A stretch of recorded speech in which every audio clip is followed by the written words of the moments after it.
Cancer শব্দটা শুনলেই যেন কেমন যেন আঁতকে উঠি আমরা, শুকিয়ে আসে ঠোঁট। এই মারণ ব্যাধি কিন্তু মহামারীর থেকে কোনো অংশে কম নয়। বিশ্ব স্বাস্থ্য সংস্থা হুয়ের রিপোর্ট অনুযায়ী বিশ্বজুড়ে মৃত্যুর দ্বিতীয় বৃহত্তম কারণ এই রোগ। তবে শুনলে চমকে যাবেন, ক্যান্সার সারিয়ে তোলার পদ্ধতি আবিষ্কার হয়ে গেছে। সুইচ অফ করলেই অটোমেটিক ঠিক হয়ে যাচ্ছে রোগীর ক্যান্সার। হ্যাঁ, ঠিকই শুনেছেন, কিন্তু কিভাবে সেটাই জানাবো আপনাদের। ন্যাশনাল ক্যান্সার রেজিস্ট্রি প্রোগ্রামের রিপোর্ট অনুযায়ী ভারতীয়রা প্রতি বছর বিভিন্ন ধরনের ক্যান্সারে আক্রান্ত হন। তবে 5 ধরনের ক্যান্সারের সবচেয়ে বেশি আক্রান্ত হন এদেশের বাসিন্দারা। তামাক সেবন এবং নেশার হার দিন দিন বাড়ছে, ফলে ভারতে ক্যান্সারের হারও বাড়ছে। ইন্ডিয়ান কাউন্সিল অফ মেডিকেল রিসার্চের সমীক্ষা অনুযায়ী আগামী 5 বছরের মধ্যে ভারতে ক্যান্সারের হার প্রায় 12% বৃদ্ধি পাবে। সম্প্রতি Korea advanced institute of science and টেকনোলজির গবেষকরা ক্যান্সার সৃষ্টিকারী কোষগুলোর বিরুদ্ধে লড়াই করার জন্য একটা ভিন্ন পদ্ধতি আবিষ্কার করেছেন। অধ্যাপক কোয়াং হিউন চো যিনি গবেষণার নেতৃত্ব দিয়েছেন। জানা গিয়েছে, স্বাভাবিক কোষ বিকাশের জন্য একটা ডিজিটাল মডেল ব্যবহার করে তারা মাস্টার রেগুলেটর নামে পরিচিত বেশ কয়েকটা অণু খুঁজে পেয়েছেন। এই নিয়ন্ত্রকগুলো MYB, HDSA2 এবং FOXA2 নামে পরিচিত, এবং যখন এগুলো কোলন ক্যান্সার কোষে মেরে ফেলা হয় তখন কোষগুলো কোনো সেলুলার উপাদান ধ্বংস না করেই ক্যান্সারকে সরিয়ে স্বাভাবিকের মতো অবস্থায় ফিরিয়ে নিয়ে আসে, যা এক কথায় সত্যি চমকে দেবার মতো বিষয়। আর এই আশ্চর্যজনক ঘটনা ঘটিয়ে গোটা বিশ্বকে চমকে দিয়েছেন Korea advanced institute of science and টেকনোলজির গবেষকরা।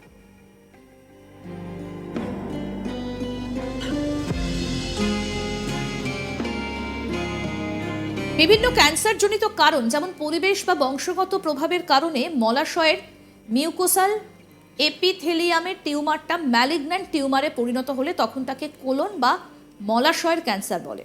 এটি সাধারণত মলাশয় এবং মলদ্বারের সংযোগস্থলে হয়। সম্ভাবনার দিক দিয়ে গ্যাস্ট্রিক, খাদ্যনালী এবং কোলন ক্যান্সারের মধ্যে এর স্থান দ্বিতীয়। সাধারণত 40 থেকে 50 বছর বয়সী রোগীদের ক্ষেত্রে এই ক্যান্সার বেশি দেখা যায়, এবং 40 বছরের নিচে কোলন ক্যান্সার হওয়ার সম্ভাবনা 15%।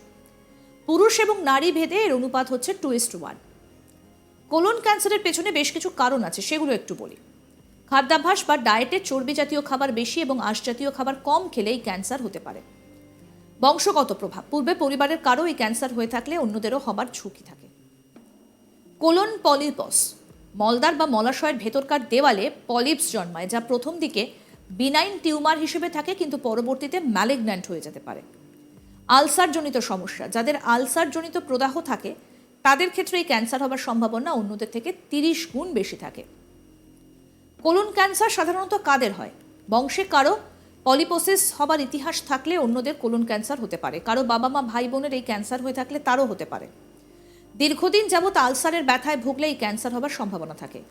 ক্রনিক ডায়রিয়া এবং কোষ্ঠকাঠিন্য এর কারণেও ক্যান্সার হতে পারে।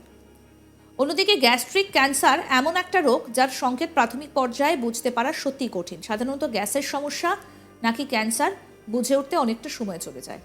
একটানা হজমের গোলমাল, বমি বমি ভাব, বুকে জ্বালা করা, খিদে কমে যাওয়া, মলের সঙ্গে রক্তপাত ইত্যাদি গ্যাস্ট্রিক ক্যান্সারের প্রধান উপসর্গ।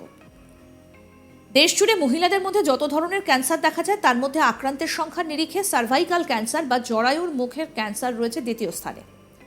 প্রতি বছর ভারতে গড়ে 1 লক্ষেরও বেশি নারী এই ক্যান্সারে আক্রান্ত হন। HPVর হানাতে এই মারণ রোগ বাসা বাঁধে শরীরে।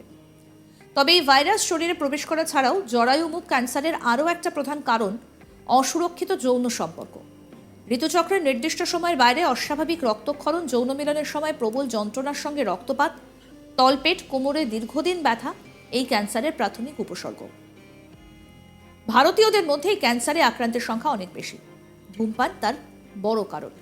দীর্ঘদিন ধরে শুকনো কাশি, স্বরভঙ্গ, কাশির সঙ্গে রক্তপাত, অল্পেতেই হাঁপিয়ে ওঠা এই ক্যান্সারের লক্ষণ। উপসর্গ দেখলে সতর্ক হন।